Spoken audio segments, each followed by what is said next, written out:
पुंडलीकवरधारी विठ्ठल श्री ज्ञानदेव तुकाराम प्रभु श्री रामचंद्र भगवान की जय।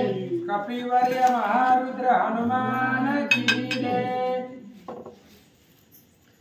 श्री गणेशाय नमः, श्री प्रभु रामचंद्राय नमः, श्री सरस्वते नमः। अन्य जाती जरी झाला संपन्न, तरी भोगावे भाग्यभूषण। हातो क्षात्र धर्माती दारुण, नाचरवे कोणी न पराया। ग्रंथ करते श्रीधर स्वामी या ठिकाणी सांगतायत, भगवान श्री कृष्णाचा असणारा यज्ञाचा घोडा धर्मराजाचा सिंहध्वजाच्या नगरामध्ये गेला आणि घोडा बारक्या लेकरांनी पकडलाय महाराज। जी खेळणारी लेकरं होती त्यांनी तो घोडा पकडला होता। त्याच्यामुळं ते असणाऱ्या अत्यंत नाथ जो होता त्याचा असणारा सेनापती त्याला मारलं। पुन्हा तरळ आला। तरळ म्हणजे गावाचा जो ज्याला गाव रक्षणासाठी दिले आणि त्या गाव सांभाळतो त्याला तरळ म्हणतात। तो तरळ अनुशाला बरोबर युद्धासाठी आला असं सांगतात। तयाचे जे सर्व दळ ते भय करीती कल्लोळ, नगरी पळाले घायल प्रधानासी सांगती। आणि अनुशाल्व एवढा योद्धा प्रवीण होता युद्धामध्ये, त्यानं त्या तरळाला मारल्या गेल्या युद्धामध्ये, त्याचं शिर उडवलं। आणि जी काही ग्रामवासी होते आता त्या ग्रामाचं रक्षण करणारच कुणी नाही, म्हणून दुदुंबीचा जो प्रधान होता त्या प्रधानाकडे ही असणारे ग्रामवासी पळत गेले। काय सांगतात ऐका। दयाशी पुषे तो प्रधान, कोटे झाले रे समरंगण। आले कीर्तिका विरगन, ते कथन मजला सांगारे। चुकून दुदुंबीचं नाव आलं बरं, कारण 3 दिवसाला त्याचीच कथा चालू, त्यामुळे ते लक्षातच गेलं नाही। सिंहध्वज राजा त्यांना घोडा पकडला, बोलत बोलत दुदुंबी म्हणून 3 दिवस झाले त्याची कथा चालू आहे मला, त्यामुळे लक्षातच आलं नाही कोणी घोडा पकडला। सिंहध्वज राजा आणि ते असणारा त्याचा प्रधान होता आणि ही ग्रामवासी त्याच्या प्रधानाकडे गेले। त्यावेळेस त्या प्रधानाने विचारलं, बाबा किती सैन्य आलंय त्या पार्टीचं, किती जणांनी युद्ध केलं। अशा प्रकारे तो प्रधान ग्रामवासी लोकांना विचारू लागला। ऐशे ऐकता वीर त्वरित प्रधाना लागी सांगत, स्वामी होडी सावचित्त सर्व वृत्तांत ऐकावा। आणि तो जी असणारे दूत होते पळून आलेले घायल होते ते त्या प्रधानाला सांगू लागले, महाराज पहिल्यापासून सगळं सांगतो, कोण कोण त्यांचं युद्धाला आलं आणि आपल्यामध्ये कुणाला मारलंय, फक्त जरा लक्ष देऊन ऐका असं सांगतात। राजपुत्रेशी पौरजवाळ बाहेरी खेळत होते खेळ, तव श्याम कर्णाचे युगल महाद्वारी देखिले। आणि त्या असणाऱ्या दूतानं प्रधानाला सांगायला सुरुवात केली, म्हणले प्रधानजी काय सांगायचं, राजाची लेकरं नगराच्या बाहेर त्या ठिकाणी खेळत होती, लहान होती आणि अचानक ही असणारे श्यामकर्ण घोडे तिथं आले आणि त्या लेकरांनी तो घोडा धरला राजपुत्रांनी। त्यावेळेस त्या घोड्याच्या मस्तकावर लिहिलेलं होतं, ती लेकरं ती वाचू लागली असं सांगतात। हे देखोनी बाळ धावले, अश्व धरुणी उभे केले, बाळपत्र जवळ वाचिले, तव यज्ञाश्व धर्मरायाचे।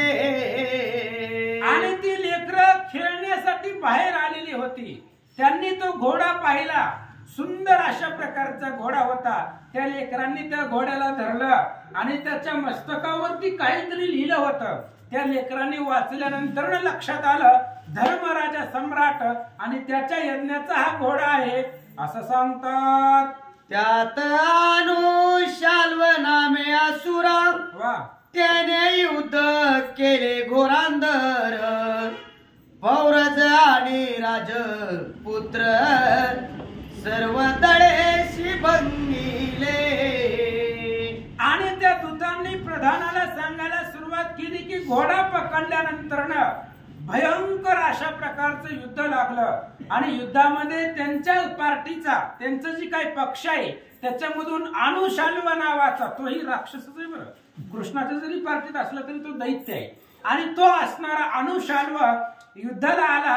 त्यानं अफाट घनघोर युद्ध केलं आणि आपलं सर्व सैन्य मारलं असं सांगू लागले. ते देखोलियांत जनाता रणा गेला तो धावत संग्राम करीतात भूत रणांगणी तो निमाला.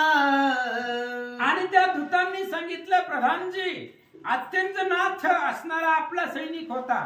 त्या अनुशाल्व बरोबर तू युद्ध करण्यासाठी धावला आणि अनुशाल्व बरोबर घनघोर युद्ध केलं. शेवटी त्या अनुशाल्वानं आपल्या त्या अत्यंजनाथाला मारलं असं सांगतात. ते देखता धावला तराळ संगे घेऊनी आम्ही तदळ तेने केले युद्ध तुंबळ शेवटी तोही माला.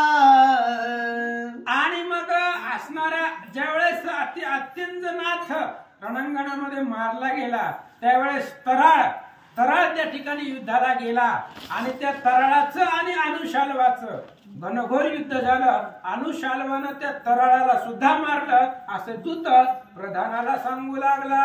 एकांगवीर तो दैत्यनाथा वा. त्याने केला ऐसा घात आम्ही शेवटास होतो पाहत म्हणून फावले पळावया. त्या दूतांनी सांगितलं, प्रधानजी काय सांगायचं, आम्ही लांब होतो, आम्ही शेवटला होतो म्हणून आम्ही वाचलो, नाहीतर आम्हाला सुद्धा त्यानं मारलं असतं. त्या अनुशाल्व एकटाच आहे, एकांग आहे, त्याच्यापाशी बाकीचं वीर नाही. सैन्य असेल पण बलवान त्याच्यामध्ये तो एकटाच आहे आणि त्या अनुशाल्वानं आपल्या तराळाला मारलं गेलं. आम्ही महाग होतो, युद्ध बघत बसलेलो म्हणून आम्ही वाचलो, पळत तुमच्या पाशी आलो सांगायला असं सांगतात. पळता पळता लागले शरा तेने रक्तमय झाले शरीर तुम्ही न करावा आता उशीर जावणी वदावे तया ते. आणि त्या दूतांनी प्रधानाला सांगितलं की आम्ही पळालो त्या युद्धामधून, पाठीमाग होतो, पण पळत असताना सुद्धा आम्हाला त्या अनुशाल्वाचे बाण लागले आणि बाण लागल्यामुळं आमचं जी काही शरीर आहे ते रक्तमय झालं. शरीरामधून रक्त निघालं. रक्त निघू द्या, परत भरता येईल, पण वाचलो ही महत्वाचं आहे. जिवंत तिथून वाचलो, तुम्हाला सांगायला आलोय. आता तुम्ही कुठल्याच प्रकारचा वेळ लावू नका, लवकरात लवकर जावा, त्या अनुशाल्वाला मारा असं ते दूत प्रधानाला सांगू लागले.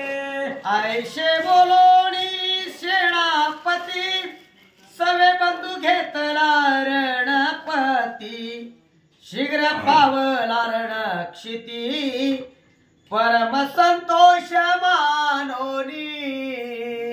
आणि तो सुकेत नामे शेणापती प्रधानासी कर जोडून कती शीघ्र पावला रणक्षिती परम संतोष मानोनिया. ज्यावेळेस प्रधान युद्धाला निघाला त्यावेळेस सुकेत नावाचा त्याच्यामधला सैनिक होता, प्रधानाच्या खालचा, आणि त्याने सांगितलं, म्हणले महाराज एवढ्यासाठी तुम्ही जात असतात का? म्हणले मी आहे की समर्थ त्या अनुशाल्वाला मारायला. म्हणून तो सुकेत त्यानं आपला असणारा भाऊ बरोबर घेतला आणि प्रधानाच्या अगोदर युद्धासाठी निघाला. रण उत्सव वय विरासी आमंत्रण उत्सव ब्राह्मणासी ब्रह्मतारो साव प्रतिव्रतेशी तरुणोत्सव चतुष्पंदा. या ठिकाणी सांगितले महाराज त्याला आनंद होता, युद्धामध्ये जाण्यासाठी उत्साह होता. कारण क्षत्रियाला युद्ध म्हटलं की आनंद होत असतो. ब्राह्मणाला कुठल्याही कार्याचं निमंत्रण म्हणलं की आनंद जायला भेटतं ना. पुन्हा पतिव्रतेला आपल्या भ्राताराची वार्ता ऐकली, नवरदेवाची जर वार्ता ऐकली तर पतिव्रतेला आनंद होतो. युद्धाची वार्ता ऐकल्यावर क्षत्रियाला आनंद होतो. आमंत्रणाची वार्ता ऐकल्यावर ब्राह्मणाला उत्साह होतो. तेवढाच उत्साह या सुखितू आणि रणपतीला झाला होता असं सांगतात. आयशे दोघे सुकावले नाना बाण वर्षो लागले सर्व ही दळ भंगिले मग पाशिरिले आणू शालवा. हे दोघ जण धावले महाराज. सुकेतू आणि त्याचाच भाऊ होता रणपती. दोघ जण युद्धासाठी त्या ठिकाणी धावले. अफाट बाण सोडू लागले महाराज. खवळले होते. त्याचं सैन्य मारलेलं होतं. अनुशाल्वाच्या सर्व सैन्याला मारल्यानंतर शेवटला अनुशाल्वाला युद्धासाठी पाचारण केलं, बोलवलं असं सांगतात. फिरवणी पाया सूर्यपाती तो मागे सुके तळी रणपती नाना शस्त्रे वर्षाती जे विधरे जळधर वर्षे. आणि त्यावेळेस असणाऱ्या असुरानं पाठीमाग पाहिलं सिंहध्वजानं, तर त्याला असणाऱ्या पाठीमाग दोन आपले सुकेतू आणि रणपती हे असणारे योद्धे दुर्धर युद्ध करत असताना पाठीमागून बाण सोडत असताना पाहिलं. आनंद झाला. अनुशाल्व युद्धाला आला.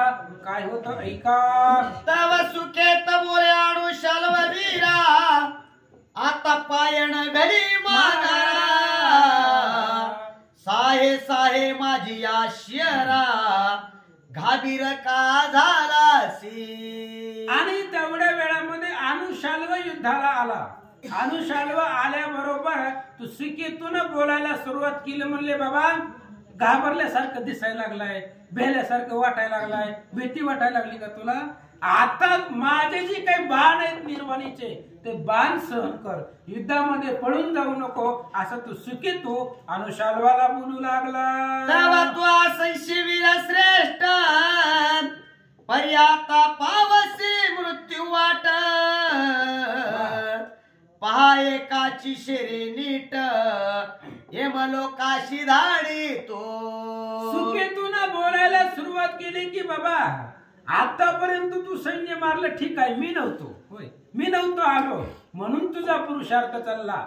आता मी आलोय. आता बाकीच्या सैन्याचं जाऊ दे, तुझा जीव वाचव. आता एकाच बाणामध्ये तुला सुद्धा मृत्यूची वाट दाखवतो, तुझं सुद्धा शिर धाडापासून वेगळं करतो असं तू सुकेतू अनुशाल्वाला बोलू लागला. ऐकता ऐशे त्याचे उत्तर त्या प्रती बोले दैत्येंद्र तुम्ही काळाच्या म्हणतीले घर म्हणून आले ती आठाया. अनुशाल्व घाबरत नव्हता महाराज. न घाबरण्याचं कारण भगवंत पाठीशी आहे. अनुशाल्वाला माहित आहे मेलू तरी जिवंत होतोय, भगवंत पाठीमागे. त्यामुळे अनुशाल्वानं बोलायला सुरुवात केली. बाबा तुम्ही मृत्यूच्या घरामध्ये जाण्यासाठी इथं आला, रणांगणामध्ये आलात, वाचणार नाही असं तो अनुशाल्व त्या सुकेतू आणि रणपतीला बोलू लागला.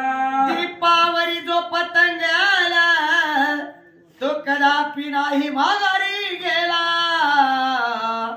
तोची समय ते प्राप्त झाला तरी होई आता सावधान. अनुशाल्वानं सांगितलं हे बघ बाबा तुला पुरावा देऊन सांगतो. पतंगानं ठरवलं की मी दिव्याला मारणार. ते पतंगाला शक्य आहे का. पतंगाने जर दिव्यावरती उडी घातली तर पतंग जळून जागेवर खाक होते. तसं तुम्ही आलात तुमच्या मर्जीनं पण माघारी जाण्याची गॅरंटी नाही म्हणले. डायरेक्ट यमाच्या घरी जातात असं अनुशाल्व बोलू लागला. ऐशे तयाचे शब्द ऐकिले मग क्रोधे लोये थडाडिले आम्ही तर बाणात ते वर्ष लागले वीर पाडिले रणांगणी.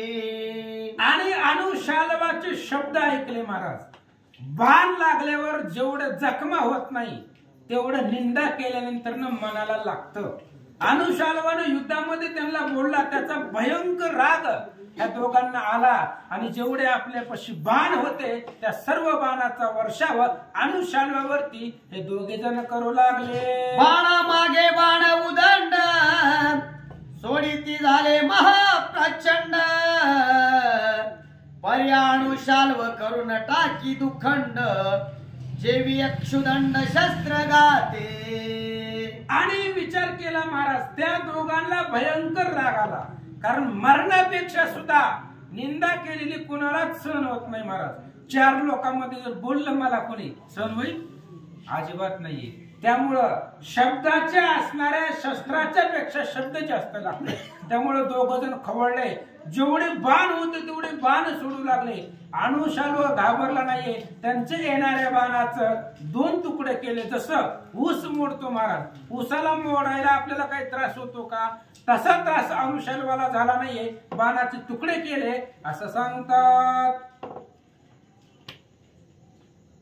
ऐशे एकमेकात मारिती, एकमेकात तोडिती, एकमेकात खोचिती, घेऊन शस्त्रे परस्परे. आता हे द्वंद्व युद्ध चालू आहे. पण द्वंद्व युद्ध एकाने एका बरोबर करायचं असतं. पण इथं दोघ जण एका बरोबर युद्ध करतायत.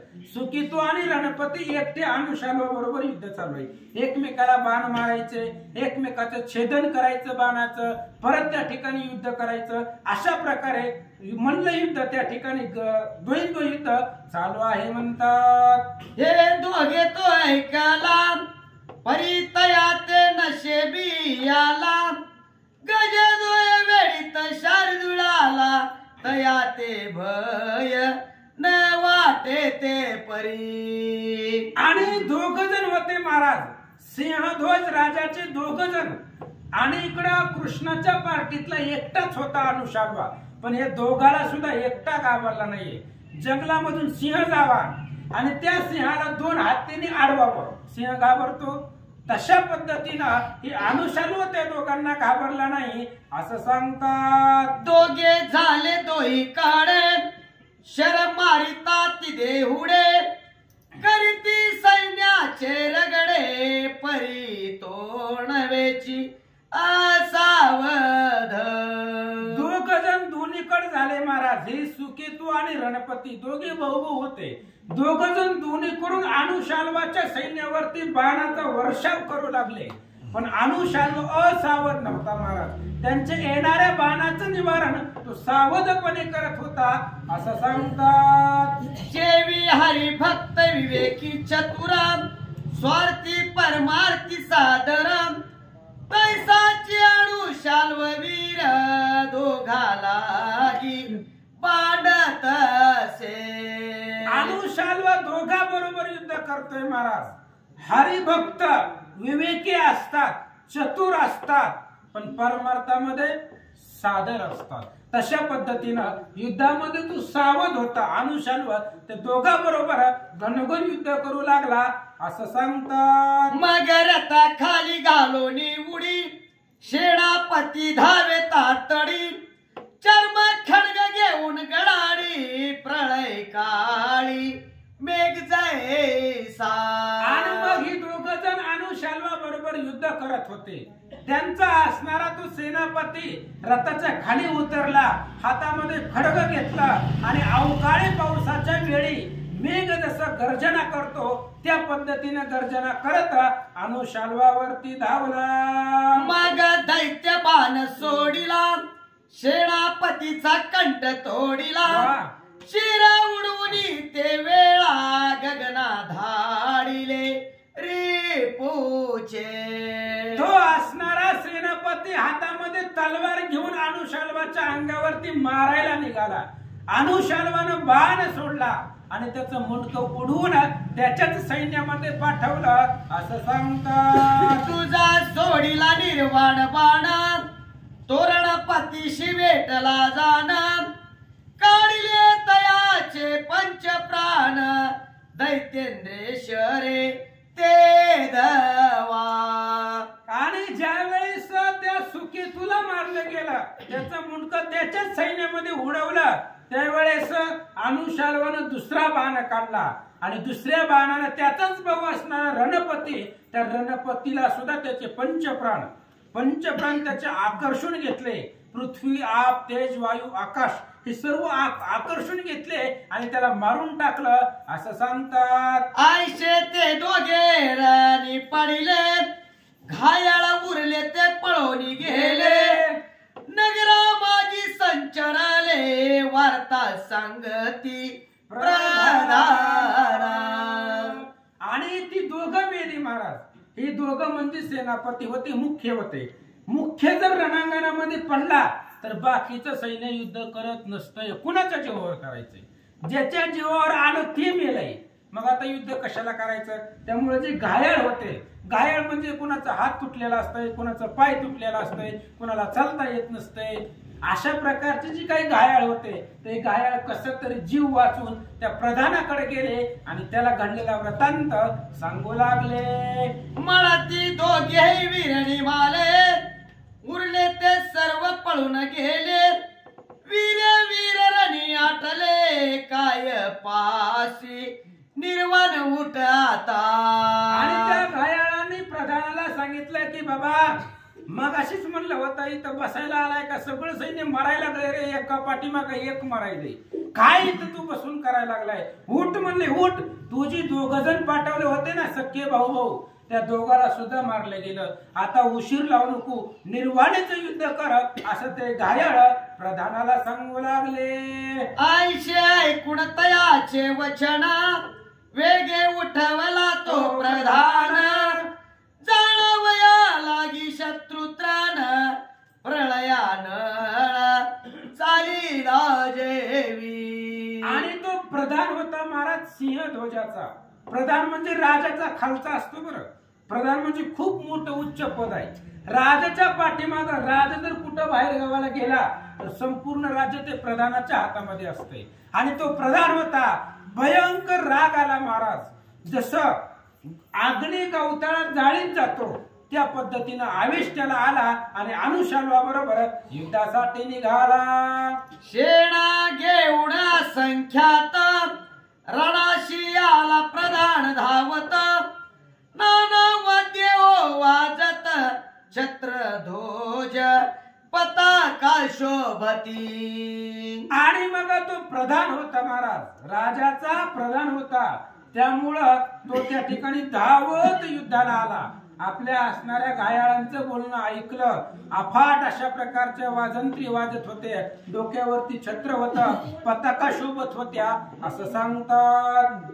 संग्राम भूमी उभा दैत्यनाथ, ब्रह्मवान आणि ऋषकेत. हे तया लागी स्तवित, म्हणती महावीर गाडा तू. आणि अनुशाल्वाच्या बाजूला विजय केलेला होता. अनुशाल्वानं एवढा पराक्रम केला, त्या तरळाला मारलं, पुन्हा त्याचे असणारे ग्रामस्थ जो होता त्यालाही मारलं, पुन्हा 2 भाऊ आले त्यालाही मारलं गेलं. त्यामुळे वृषकेत आणि बभुरवान अनुशाल्वाची स्तुती करू लागली अशा प्रकारे सांगतात. फिरुणा पाय दैत्यभूषण, तो येता देखिला सुमित्र प्रधान. शरवर्षतिशे माधारुण, जेवी मेघधारा पर्वतावरी. आणि मग ही वृषकित्व आणि बभ्रुवान अनुशाल्वाची स्तुती करत होते. धन्य धन्य असणारा तो बलवान आहे. तेवढ्या वेळामध्ये त्यानं फिरून रणांगणामध्ये पाहिलं तर सुमित्र नावाचा प्रधान होता त्या सिंहध्वजाचा. तो बाणाचा वर्षाव करत अनुशाल्वाच्या सैन्यावरती आला. पण त्याचे बाण कसे लागत होते त्या सैन्यावरती? जसं पावसाच्या धारा पर्वतावरती पडाव्या. पर्वतावर किती जरी पाऊस पडला तरी त्या पर्वताला काहीच होत नाही. याच्या पुढे जाऊन सांगतो, दगडाचा जरी पाऊस पडला, कारण इंद्रानं 7 दिवस दगडाचा पाऊस पडला होता गोकुळावरती. दगडाचा जरी पाऊस पडला तरी पर्वत भंगत नाही. तशा पद्धतीने पर्वतासारखा धिप्पाड शरीराचा हा अनुशाल्व आणि त्याच्यावरती पर्जन्यरूपी बाणाचा वर्षाव ही प्रधान करत होता असं सांगतात.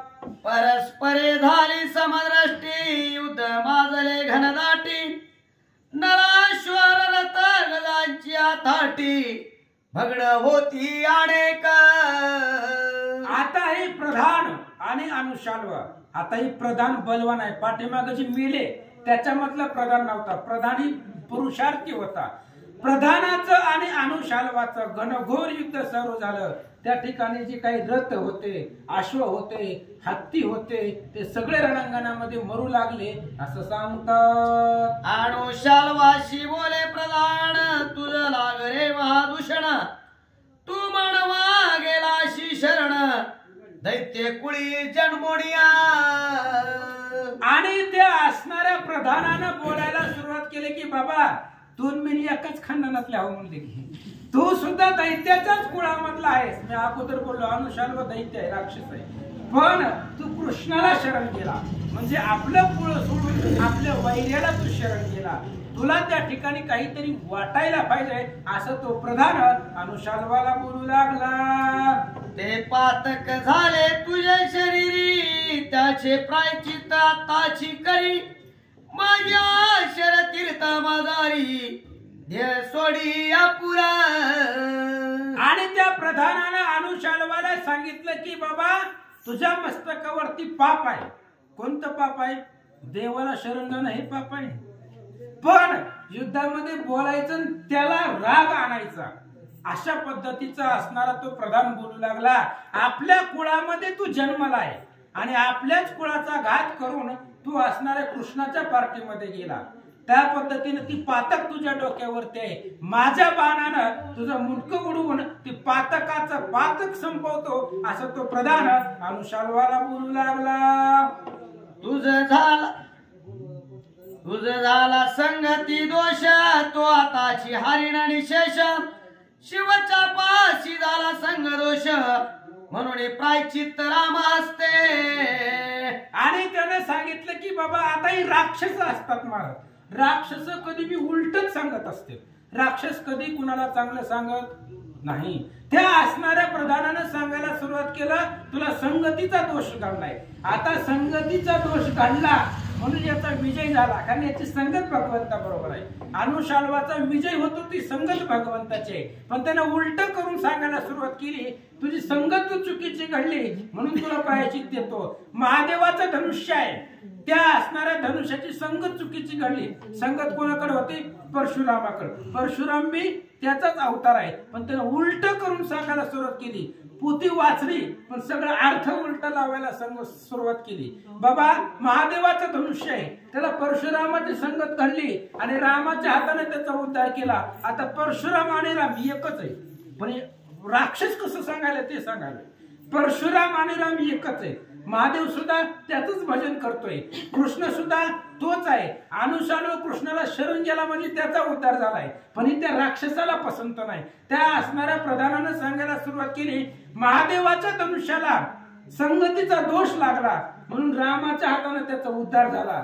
तू सुद्धा कृष्णाच्या संगतीला लागला. आता माझ्या बाणानं तुझा त्या ठिकाणी मारून टाकून उद्धार करतो असं तो प्रधान अनुशाल्वाला बोलू लागला. शिवे शिर छेदिले विधीचे, भस्म केले मदनाचे.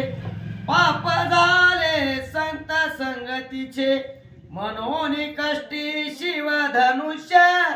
श्रीराम राम राम. आणि त्या असणाऱ्या प्रधानानं सांगायला सुरुवात केली महादेवानं त्या महादेवाचं धनुष्य आहे आणि त्या धनुष्यानं काय काय केलं होतं? मदनाचं शिर उडवलेलं होतं. आणि अशा प्रकारचं शिवधनुष्य त्याला सुद्धा संगतीचा दोष लागला म्हणून रामाच्या हातून त्याला प्रायश्चित्त दिलं. तसं आता तू सुद्धा संगतीचा भोग घेतला, संगत बदलली म्हणून तुझाही मी बोध करतो असं प्रधान बोलू लागला. आणि भार्गवाशी घडला मात्र वद, क्षत्रिय कुळे वदिले आगाद. त्या संगतीचे पाप प्रसिद्ध, झाले म्हणून कष्टी ते. श्रीराम राम राम. त्यानं सांगायला सुरुवात केली महाराज मला सांगा रेणुका मातेला कोणी मारलं होतं? सहस्त्रार्जुनानं मारलं होतं. पण हे सगळं उलट सांगायला लागलंय. बरं तुझ्या गळ्याला मातृदोष, तू तुझ्या आईला मारलं. परशुरामानं आईला मारलं होतं का? मारलं होतं, पण वडिलाच्या सांगण्यावरनं. कारण वडील त्या ठिकाणी आज्ञा होती. पण आईला मारलं पण उठवायचं सामर्थ्य त्याच्याकडे होतं. बरं आपण प्रयत्न करायचा नाही, आपल्याकडे उठवायचं सामर्थ्य नाही. त्यानं मारलं पण परत उठवलं आणि उठवल्यानंतर रेणुकेनं सांगितलं ह्याच धनुष्यानं माझ्या आज्ञेनं पृथ्वी निक्षत्रिय करायची. आता निक्षत्रिय करायचं म्हणजे कोणालाही मारायचं नाहीये, जे अधर्मानं वागतायत त्यांना मारायचं. आणि त्याच धनुष्याला ही जी काही क्षत्रिय आहे त्या क्षत्रियाचा दोष लागला म्हणून त्याचं प्रायश्चित रामाच्या हातानं झालं असं तो प्रधान अनुशाल्वाला बोलू लागला. शिव भार्गवा संगे रणमाप मज घडले किया मुप ते तीर्थी हरिण म्हणून चाप चित्ती विवंचना करीत से श्रीराम राम राम. काय सांगायला लागलं महाराज ते प्रधान. भगवान शंकर आणि परशुराम यांच्या हाताचा स्पर्श त्या धनुष्याला झाला म्हणून ती धनुष्य प्रायश्चित मागेल. अहो महादेव आहे, महादेवाचं नाव जरी घेतलं तरी प्रायश्चित संपत. आणि तो असणारा प्रधान सांगू लागला त्या असणाऱ्या धनुष्यानं प्रायश्चित्ताबद्दल विचार केला. काय होतं वाचा. त्या धनुष्याचे पश्चात पैजान सीता स्वयंवरात लक्षुण अनेक तीर्थी आले धावून परिणय येते धनुष्याचे म्हणा श्रीराम राम राम. आणि तेच धनुष्य आहे. ही प्रधान बोलायला लागले बरं. आणि प्रधान बोलायला लागल्यामुळं ती कधीच कुणाला चांगलं सांगत काही बी करून त्या अनुशाल्वाच्या मनामध्ये राग निर्माण करायचाय म्हणून त्यानं सांगायला सुरुवात केली. ते धनुष्य त्या धनुष्याला महादेव आणि परशुरामाचा स्पर्श झाला त्यामुळे ते धनुष्यानं प्रायश्चित मागितलं. ते धनुष्य सीता स्वयंवरामध्ये आणलं गेलं. रामाचा हात लागला तरी त्याचं समाधान झालं नाही. वाचा. तो अकस्मात तीर्थ राजा ते आला तो रघुराज तत्पाणी तीर्थ पाता सद म्हणे मी पावन होईन. अहो ते धनुष्य सीता स्वयंवरामध्ये आणलं गेलं पण सीता स्वयंवरामध्ये आणल्यावर सुद्धा त्याचं समाधान झालं नाही. भगवान श्रीरामचंद्र रूपी नदी इथं आले आणि त्या भगवान श्रीरामचंद्र रूपी नदीमध्ये आपण ज्यावेळेस स्नान करू त्यावेळेस माझं प्रायश्चित संपल. भगवान श्रीरामचंद्राचा स्पर्श जेव्हा मला होईल माझ्या हाताला तेव्हा मी पुनीत होईल. आणि खरंच ते पुण्यवान होणार होतं कारण रामाचा हात आहे, रामाचा कृपा हस्त आहे. भगवान श्रीरामचंद्र आणि महादेव एकच आहेत महाराज. श्रीराम सदा शिवा ते ध्याय शिववंदी श्रीराम पाय तेने चापाचे जडत्व जाय पुष्पप्राय. ते झाले 33 कोटी देवांचा राजा रावण. त्याला धनुष्य उचलता आलं नाही, छातीवरती घेऊन पडला. राजा जनकानं भूतदया म्हणून त्याला वाचवलं नाही. आपल्या मुलीच्या लग्नामध्ये उठा ठेवा कुटाणा नग दुसऱ्याचं मड नग म्हणून त्याला वाचवलंय. कसं तरी राजा रावणाला वाचवलं गेलं. भगवान श्रीरामचंद्रानं फुलासारखं ते धनुष्य उचललं. त्या धनुष्याचा उद्धार झाला. परत ते भगवान महादेवाकडे गेला. वाचा तुम्ही. मग ते शिवाचे शराशण रामतीर्थ पाणी शेवून निष्पाप झाले होता द्विखंडन देवी होई मम शरे. प्रधान सांगू लागला. त्याचा बिलय अभ्यास होता महाराज. पद्य वाचले होते त्यानं बरेच. आणि त्या ठिकाणी असणारे दृष्टांत देऊन सांगू लागला. हे बघ म्हणले ती धनुष्य सीतेच्या लग्नामध्ये आलं आणि भगवान श्रीरामचंद्राचा हात लागला. रामानं त्याचे 2 तुकडे केले. त्याचा उद्धार झाला. जसं रामानं त्या धनुष्याचे 2 तुकडे केले तसं तुझ्या शरीराचे मी 2 तुकडे करतो असं तो प्रधान अनुशाल्वाला बोलू लागला. आपण म्हणवीसी श्रेष्ठ परिभाससी मज परम कनिष्ठ आता तुझं दाखविन वाट एम लोकाची आवरी. प्रधानानं सांगितलं की बाबा आम्ही मागापासून लांब न बघायला लागलो. तू स्वतःला लयशाना समजायला लागला. सगळ्या सैन्याला मारलं. तो का आम्ही अजून युद्धामध्ये आलो नाही. तू स्वतःला श्रेष्ठ म्हणून घेतोय होय. स्वतःला तू हुशार म्हणवतोय. सगळ्यापेक्षा श्रेष्ठ म्हणवतोय. सर्वासी विरोध करुणा मने व्हावे माझे कल्याण असं तुझ्या मनामध्ये आहे. पण तू अजून मला रणामध्ये बघितलंच नाहीये. आताच्या आता तुला यम लोकांचं नगर दाखवतो असं तो प्रधान बोलू लागला. तो वरीचा विराजे खदोता जो उदेला नाही आदित्य तो वरीचा प्रतिष्ठित सत्य जो वरी सत्य नाही देखिले आणि त्या असणाऱ्या प्रधानानं सांगायला सुरुवात केली, बाबा दिव्याची ताकद तोपर्यंत चालते जोपर्यंत सूर्य उगवत नाही. सूर्य उगवला आणि बाहेर उन्हामध्ये दिवा ठेवा, मग उजेड सूर्याचा जास्त का दिव्याचा जास्त? सूर्याचा. तसं किंवा असत्य जोपर्यंत चालतं, जोपर्यंत सत्य कळत नाही, एकदा सत्य लक्षात आलं की असत्य संपत. तसं माझी ताकद तुझ्या लक्षामध्ये आल्या की तू जगत नाही, असं तो प्रधान अनुशाल्वाला बोलू लागला. तोवरीच नक्षत्राचे तेज, जोवरी नाही द्विजराज, तोवरीचा तुझ पुंज, जोवरी माझा नव्हे देखिले. अरे अजून तू माझी ताकद बघितलीच नाही रे, म्हणून तू उड्या मारायला लागलाय. एकदा मी हातामध्ये धनुष्यबाण घेतला, मग तुझी काहीच ताकद तिथं चालणार नाही. नक्षत्राची ताकद जोपर्यंत चालते, चंद्र उगवत नाही. चंद्राच्या पुढे चांदण्या दिपून जातात महाराज. चंद्राचा उजेड जास्त की चांदण्याचा? चंद्राच्या पुढे चांदण्याचं चालत नाही. तसं एकदा मी युद्धाला आलो की माझ्या पुढे तुझं काहीच चालत नाहीये, असं तो प्रधान अनुशाल्वाला बोलू लागला.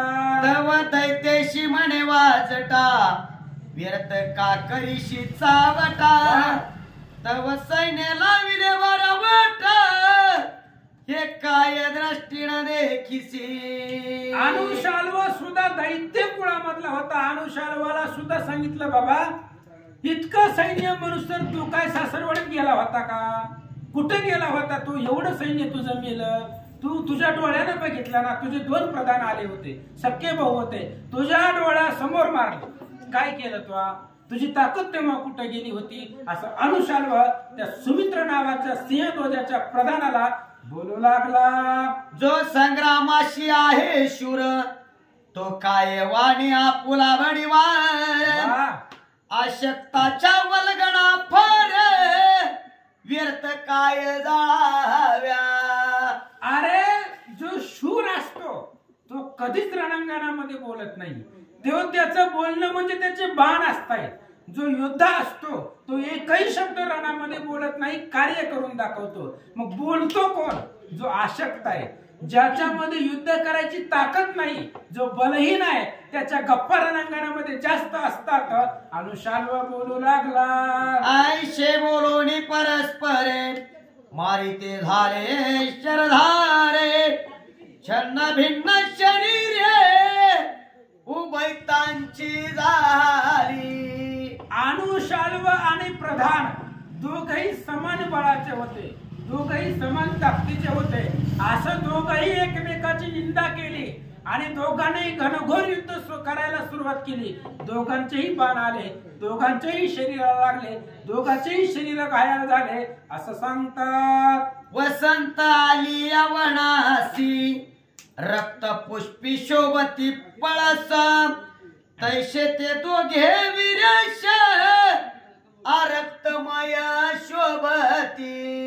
वसंत ऋतू आल्यानंतर ना त्या ऋतूमध्ये, त्या महिन्यामध्ये सगळ्या फुलांना बहर येतो आणि लाल भडक त्यांचा कलर दिसतो. तशा पद्धतीनं ही दोघही जी योद्धे होते, प्रधान आणि अनुशाल्व, दोघेही रक्तानं त्या ठिकाणी लाल भडक दिसत होते, आरक्त दिसत होते, असं सांगतात. कोट्यावधी सोडिले बाण, नदी होता तयाचे घर्षण, ते थोडी वर्षला ज्वलन, जाळीत इंधन सैन्याते. काय युद्ध आहे महाराज. ह्या दोघांचे बाण आकाशामध्ये जाऊन एकमेकाला घासले. कुठं? आकाशात जाऊन. ज्यावेळेस ते बाण एकमेकाला घर्षण झालं, त्या बाणामधून अग्नी निघाला आणि तो अग्नी सैन्याला जाळत चालला, असं सांगतात. परस्परे लक्षोणी, विंदिते झाले अनंत वाणी, अंबरा माझी झाली चरदाटणी, तेने दिन लोपला. आणि अशा प्रकारचं घनघोर युद्ध चालू होतं महाराज. युद्ध दिवसा चालू होतं आणि दिवसा युद्ध चालू असल्यामुळे ते बाण आकाशामध्ये एवढे दाटले, एवढे बाण त्या दोघांनी सोडले की त्या बाणामध्ये सूर्य झाकून गेला, सूर्य दिसत नव्हता, असं सांगतात.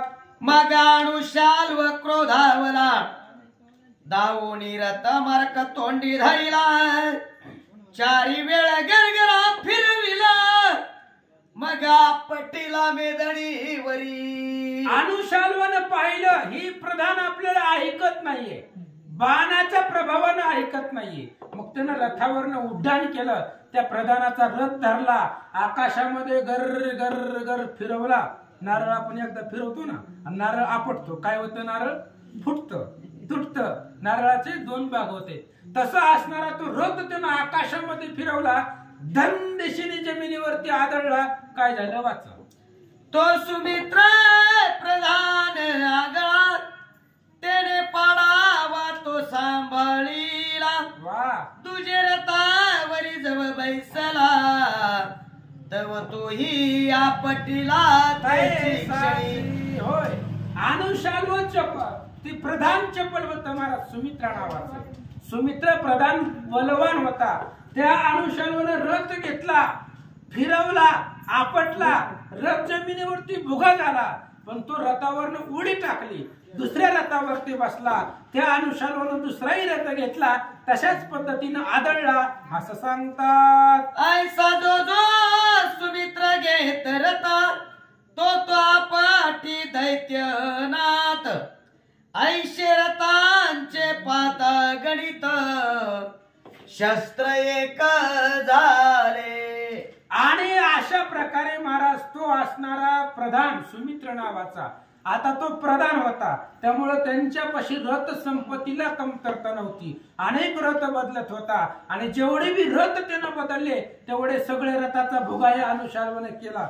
जर विचार केला हे रथांचा, हजारो रथ अनुशाल्वानं जमिनीवरती आदळून भुगा केले असं सांगतात. ऐसा त्याचा पराक्रम देखोनिया प्रधानतम म्हणे हा वीर दारुण परम नाटोपेची मज लागे. अशा प्रकारचा पराक्रम अनुशाल्वाचा होता महाराज.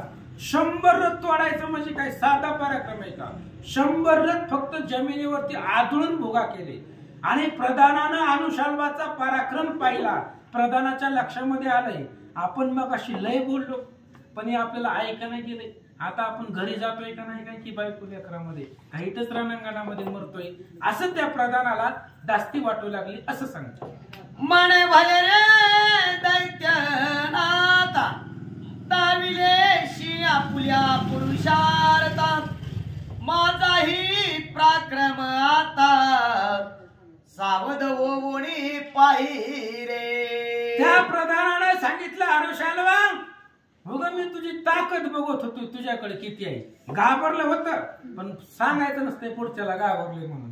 त्याला जर आपली कमजोरी दिसली तर ती लगेचच होता वेळ होते. म्हणून प्रधानाने सांगितलं, बाबा अरे तुझं बळ मी बघितलं, आता माझ्यामध्ये किती ताकद आहे, माझ्याकडे काय पुरुषार्थ आहे, जरा डोळ्यानं बघ असं प्रधान अनुशाल्वाला बोलू लागला.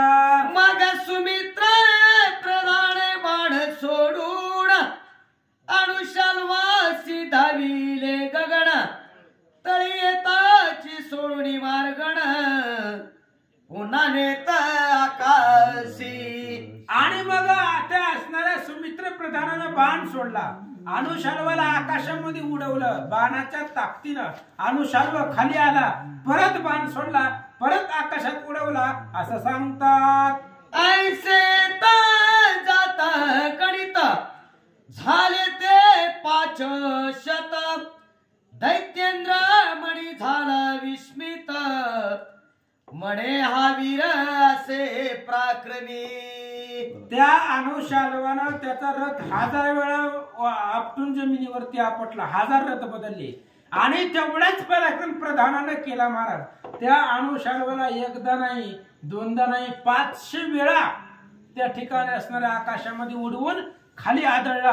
अनुशाल्वानं सुद्धा विचार केला, हे आपल्याला ऐकत नाही. मग तयाशी बोले वाणी काय करीशे वल्गणी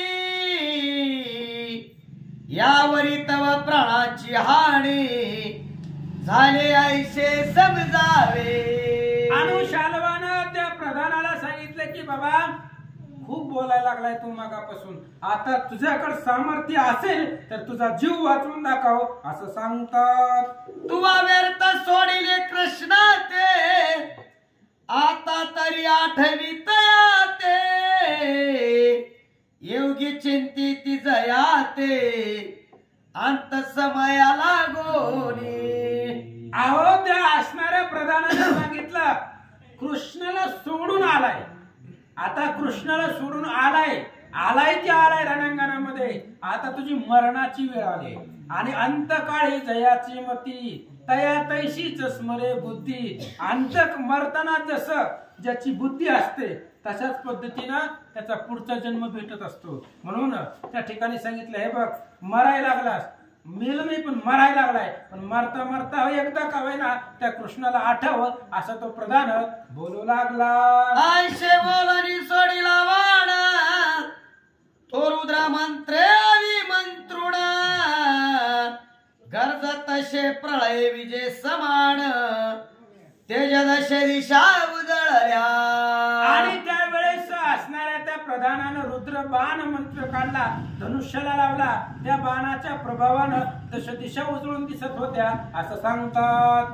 तो शुळाकार निर्वाण बाण, त्याचण होये निवारण, तेडे आणू शाल्वाचा प्राण, क्षण मात्रे घेतला. रुद्र बाण होता महाराज, महादेवाचा बाण होता, शुळासारखा धगधगीत होता. त्या रुद्र बाणाचं निवारण अनुशाल्वाकडे नव्हतं. त्यामुळे या प्रधानानं रुद्र बाण सोडला आणि अनुशाल्वाला मारून टाकलं असं सांगतात. मगा पार शरस वडिले, वीर वीर त्रासिले, रक्त प्रवाह वाहू लागले, भय सुटले पांडवा वीरा. पांडव सैन्यामध्ये भीती वाटू लागली महाराज. अनुशाल्वासारखा योद्धा मारला गेला आणि बाकीचं जे सैन्य होतं त्या सैन्याला सुद्धा तो असणारा प्रधान मारू लागला असं सांगतात. पांडव दळा ते वेळे, भयदश दिशा पळू लागले, ते देखोणी धावणे केले, कृष्ण पुत्रे ते धवा. पांडवाचं सैन्य दश दिशाला पळू लागले महाराज. आणि पळू लागल्यानंतर ना त्यांना आवरणार कुणी नव्हतं. आपल्या सैन्याचा आकांत पाहिला भगवान श्रीकृष्णाचा श्रेष्ठ मुलगा प्रद्युम्न, मदन त्याला म्हणतात, युद्धामध्ये आला. तो म्हणे सुमित्रा वीरा, आताण फिरे रे महागरा, मारोणिया दैत्येश्वरा, कोटी जाशील पळोनी तू. आणि त्या मदनानं त्या प्रधानाला सांगायला सुरुवात केली, बाबा आमच्या एका योद्ध्याला मारलं म्हणून तू काय बलवान झाला का, आणि त्याला मारून तू कुठं पळून जाणार आहे. जर हिंमत असेल तर स्वतःचा जीव वाचून दाखव असं सांगतात.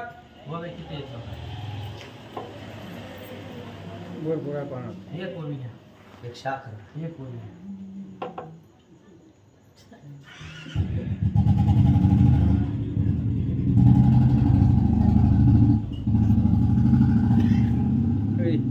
काय झालं? तो शुळाकार निर्वाण बाण, त्याचे होय झाली का. मग पार शरस्वड 86 मग शरस्वडीने विचित्र, तेने भेदेला तो सुमित्र, छन्न भिन्न झाले गात्र, रक्ते करून राणीला. भगवान श्रीकृष्णाचा मुलगा मदन युद्धाला आला. त्या मदनानं निर्वाण अशा प्रकारचा बाण त्या सुमित्र नावाचा प्रधान होता त्या प्रधानावरती सोडला. आणि सोडल्यानंतर ना त्याचा त्या ठिकाणी त्या सोडल्यावर त्याचं निवारण तो कसं करतोय आता आपल्याला उद्याच्या प्रसंगामध्ये ऐकायचं. आता झाला असता महाराज माझं सांगणं दमाने आता 111 अर्ध्या तासामध्ये 2 तासामध्ये होता. पण सांगण्याचं स्पीड कमी असल्यामुळं आणि महत्वाचं सांगायचं असल्यामुळं आता अपुरा राहिला. उद्या घेऊ. पुंडलिक वरदान श्री ज्ञानदेव प्रभु रामचंद्र भगवान की जय.